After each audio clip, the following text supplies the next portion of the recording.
President Ziaur রহমানের অন্যতম বৈশিষ্ট্য হলো তার অসামান্য দেশপ্রেম। বাংলাদেশকে নিয়ে তিনি যে চিন্তাভাবনা করেছিলেন, যেহেতু অন্য অঞ্চলেও বাঙালি আছে, সেহেতু তিনি দেখলেন যে না, সে বাংলাদেশ ভূখণ্ডে অধিবাসী তাদের স্বতন্ত্র একটা পরিচয় আছে এবং সেই পরিচয়টা ইজিম দিয়ে যদি ধরা যায় সেটা হবে বাংলাদেশি জাতীয়তাবাদ।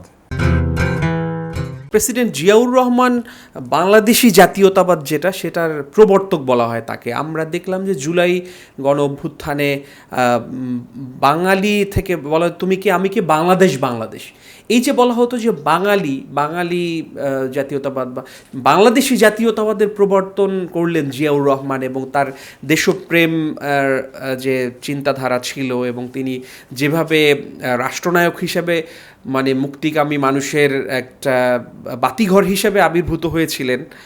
তো এই নতুন বাংলাদেশে জিয়াউর রহমানের সেই রাষ্ট্র দর্শনটা আমরা কিভাবে তার থেকে, সেই রাষ্ট্র দর্শন থেকে উপকৃত হতে পারি বা ফলো করতে পারি স্যার, যদি বলতেন। প্রেসিডেন্ট জিয়াউর রহমানের অন্যতম বৈশিষ্ট্য হলো তার অসামান্য দেশপ্রেম এবং তিনি নিজে অত্যন্ত সৎ ছিলেন এবং বাংলাদেশকে নিয়ে তিনি যে চিন্তাভাবনা করেছিলেন সেটা তার একটা স্বতন্ত্র নিজস্ব একটা ধারণা থেকে করেছিলেন।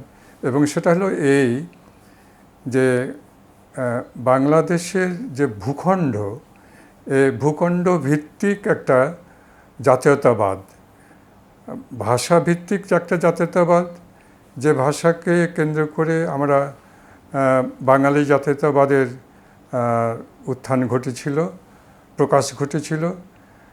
তিনি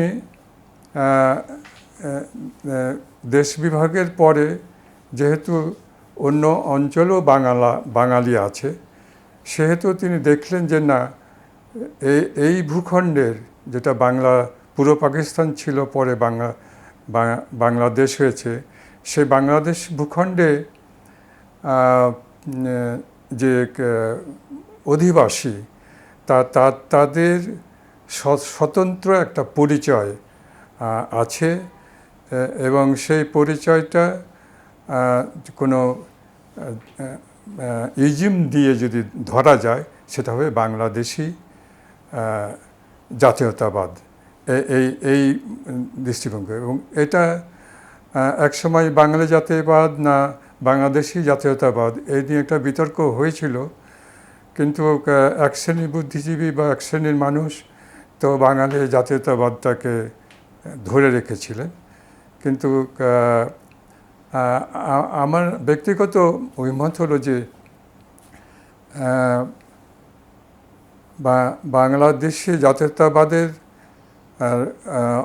অর্থ যে ভূতাত্ত্বিক একটা সম্পর্ক এর সঙ্গে যুক্ত আছে এবং তার ভাষা, তার সংস্কৃতি, একটা যে স্বতন্ত্র রূপ আছে, সেটাকে কাভার করে। সুতরাং এই বাংলাদেশি জাতীয়তাবাদের গুরুত্বটা এদিক থেকে বিবেচনা করলে আমার মনে হয় যে বিতর্ক বা ভ্রান্তি সেটা হয়তো কিছুটা দূর হতে পারে। প্রেসিডেন্ট জিয়াউর রহমানের সেই রাষ্ট্র দর্শন থেকে এখন কিভাবে নতুন বাংলাদেশে স্যার আমরা সেই রাষ্ট্র দর্শন থেকে নিতে পারি স্যার, আমরা কাজে লাগাতে পারি নতুন বাংলাদেশ গড়ার ক্ষেত্রে? প্রেসিডেন্ট জিয়াউর রহমানের আপনারা দেখবেন যে তিনি তার রাজনৈতিক কোনো পারিবারিক ঐতিহ্য ছিল না। তিনি কর্মজীবনে ছিলেন সেনা বিভাগে, একজন মেজর ছিলেন আর কি। সেখান থেকে আন্দোলনের মাধ্যমে এবং একটা বিশেষ সময়ে সিপাহী বিপ্লবের মধ্য দিয়ে তিনি রাষ্ট্র ক্ষমতায় অধিষ্ঠিত হন। তিনি দেশের দায়িত্ব নিয়েই রাষ্ট্র পরিচালনার সাথে সাথে সঙ্গে সঙ্গে দেশ গঠনের দিকে মনোযোগ দিলেন এবং তিনি নিজের হাতে চলে গেলেন কৃষকের সাথে মিশে সেখানে খাল খনন করে কৃষি উৎপাদন বৃদ্ধির জন্য আর কি। এই যে বাংলাদেশের অর্থনীতির মূল ভিত্তি হচ্ছে কৃষি, বাংলাদেশের অর্থনীতির ভিত্তি হচ্ছে কৃষি এবং কৃষির উন্নয়ন, কৃষকের মঙ্গল কল্যাণ এ না হলে দেশের আর্থিক উন্নয়ন টেকসই হবে না বা শক্তিশালী হবে না, এটা তিনি অনুভব করেছিলেন।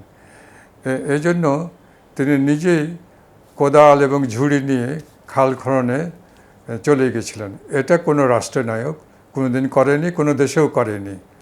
তো সুতরাং তার দেশপ্রেম ছিল একান্তভাবে তার মানে আত্মার সঙ্গে তার এই দেশপ্রেমের সংযোগ ছিল। তিনি সেই অনুযায়ী দেশের রাজনীতিকে গড়ে তুলতে চেয়েছেন, দেশের মানুষের কল্যাণ সাধন করতে চেয়েছেন এবং তিনি যতদিন ক্ষমতায় ছিলেন ততদিন তিনি এই মানুষের কল্যাণে, রাষ্ট্রের উন্নয়নে তিনি কাজ করে গেছেন। আপনি তো আপনার জীবন দীর্ঘ বর্ণাঢ্য জীবন, আপনি অধ্যাপনা করেছেন, অনেক গবেষণা করেছেন, ডক্টরেট করেছেন, লেখালেখি করেছেন, আপনি জাতীয় বিশ্ববিদ্যালয়ের ভিসি ছিলেন, প্রভিসি হিসেবে দায়িত্ব পালন করেছেন, ঢাকা বিশ্ববিদ্যালয়ে অধ্যাপনা করেছেন। আপনার তো মানে আপনি একাডেমিশিয়ান হিসাবেও অনেক বর্ণাঢ্য কেরিয়ার আপনার রয়েছে। আমাদের জুলাই বিপ্লবের পরে আমরা দেখি শিল্প সাহিত্য এবং সংস্কৃতি অঙ্গন সেই অর্থে ফ্যাসিবাদ মুক্ত হয়নি। তো আপনার কি মনে হয় যে নতুন বাংলাদেশ গড়ার ক্ষেত্রে আমাদের সংস্কৃতি অঙ্গনটাও কি ফ্যাসিবাদ এবং স্বৈরতন্ত্রের যে থাবা, যে বিষাক্ত ছোবল ছিল, ভারতীয় তাবেদারি এবং আধিপত্যবাদী সংস্কৃতিটার ধারাটা এখন বহাল আছে? তো এক্ষেত্রে কি করা উচিত সরকারের বা যারা এই সংস্কৃতি অঙ্গনের কর্মীরা আছেন তাদের? আসলে এই শহীদের মানে হাজার শহীদের রক্তস্নাত এই বাংলাদেশের জুলাইয়ের পরবর্তী সময়ে এই সংস্কৃতি অঙ্গনটা ফ্যাসিবাদ মুক্ত করতে কি করা উচিত, কি ভূমিকা নেওয়া উচিত? আপনারা হয়তো জানেন জুলাই আন্দোলন এবং 5 তারিখ পর্যন্ত আগস্টে যে আন্দোলনটা প্রসারিত হয়েছিল, এটা একেবারে সেদিনের ঘটনা। আমরা ঢাকার বুকে থেকে চাক্ষুষ সেই ঘটনাগুলো দেখেছি, পত্রপত্রিকায় এসেছে, টেলিভিশনে এসেছে, মিডিয়ায় এসেছে, সেগুলো প্রতিদিনেই আমরা এটা দেখেছি এবং জেনেছি। আমি সম্প্রতি এই আন্দোলন নিয়ে একটি গবেষণামূলক গ্রন্থ রচনা করেছি। এটা খুব শীঘ্রই হয়তো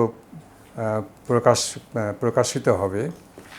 তা আমি দেখেছি যে আন্দোলনের একটা দিক, তার পাশাপাশি সঙ্গে সঙ্গে আন্দোলনকে কেন্দ্র করে কত কাজ শিল্প সংস্কৃতির ধারাতে, সেটাও একটা প্রতিবাদী জায়গা, সেই প্রতিবাদী বিষয়টাও আত্মপ্রকাশ করছে। যেমন সঙ্গীত, তোর আওয়াজ ওটা, আওয়াজ উডা, হ্যাঁ, তারপরে কথা ক, দেশটা তোমার বাবার নাকি, এই গানগুলো রচিত হচ্ছে। ইথুন বাবু আওয়াজ উঠা এই গানটা করেছেন। তারপরে গোল্ডফিশের কান্না, এটা শাহনাজের লেখা, বোধহয় শাহনাজের মুন্না নাকি, মুক্তা, শাহনাজ মুক্তার লেখা। এটা একটা সাংঘাতিক একটা কবিতা এবং এই কবিতা আন্দোলন চলাকালে লেখা হচ্ছে। জি তেমনি অনেক কবিতা এ ধরনের অনেক কবিতার সঙ্গে সেই আন্দোলনের চলাকালেও লেখা হচ্ছে। জি জি আন্দোলনে যারা অংশগ্রহণ করছে শিল্পী সাহিত্যিক তারা পথনাটক করেছে। জি জি যেমন দুটো পথনাটক আমি পেয়েছি, একটা হচ্ছে আস্থা অনাস্থা এই নামে নাটক একটা, আর একটা হচ্ছে বৃষ্টির জল বলে বোধহয়, এই দুটোর নাম পেয়েছি। কিন্তু নাম পায়নি এমন পথনাটক ওই আন্দোলনের সময় আন্দোলনে অংশগ্রহণকারীরা করেছে। জি তারপরে যেটা সবচেয়ে বেশি আকর্ষণীয় এবং দৃষ্টি আকর্ষণ করেছে সবার, সেটা হচ্ছে গ্রাফিতি। জি গ্রাফিতি শিল্পীরা এঁকেছে জি এবং গ্রাফিতিতে একটা সাংঘাতিক প্রতিবাদী চেতনা কাজ করেছে। এবং তারপরে এসেছে কার্টুন, অসংখ্য কার্টুন লেখা হয়েছে, যে কার্টুনের একটা কার্টুনের ছবি 1000 গুণ বেশি কথা বলে এবং সবটাই হচ্ছে প্রতিবাদ, অন্যায়ের প্রতিবাদ, অবিচারের প্রতিবাদ, গুম খুনের প্রতিবাদ, ফ্যাসিজমের প্রতিবাদী এই কার্টুনগুলো এসেছে। আর একটা হলো আপনার স্লোগানগুলো আপনি দেখেন, এগুলো তো সৃষ্টি স্লোগান, তাই না? যেমন একটা স্লোগান স্যার মনে পড়ছে যে বুকের ভেতর অনেক ঝড়, বুক পেতেছি গুলি কর। এবং অনেকগুলো স্লোগান তৈরি হয়েছে সঙ্গে সঙ্গে, যে স্লোগানের ভেতরেও প্রতিবাদ রয়েছে, স্লোগানের মধ্যেও অনেক অনেক সৃষ্টিশীল চেতনা রয়েছে। তো এগুলো তো তাৎক্ষণিক একটা ফল। এর পরবর্তীতে এটা যে